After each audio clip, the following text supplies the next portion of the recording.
বেদ মন্ত্র মুখস্থ। अनन्य भावेत कर्मौर कृष्ण। বেনারসের পণ্ডিত भगवान श्री कृष्ण ইন্দ্রনীল মহারাজ इस लीला में बड़े से बड़े राजा महाराजा को ये दिखाना और सिखाना चाहते हैं कि चाहे जितने बड़े घर में जन्म हो जाए,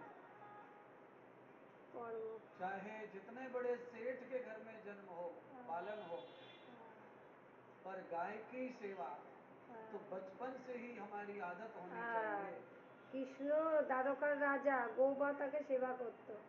কৃষ্ণের বাহনই গরু, गाय को पशु के रूप में, गाय जानवर माता, के रूप में गौमाता। भी अगर आप मानते हैं तो भी उसकी सेवा होनी चाहिए, গৌমাতা क्योंकि वो পায়খানা থেকে সব सबसे শুদ্ধ। उत्तम है गुणों में।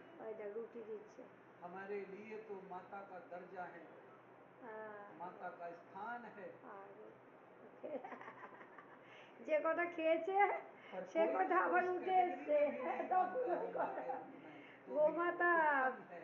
ওদের মধ্যেও খুব শিশু তো খেলে। उसकी सेवा से सृष्टि का, प्रकृति का, सबकी सेवा का फल प्राप्त এইখান होता থেকে है। ওরা ছোট থেকে বড় হয়।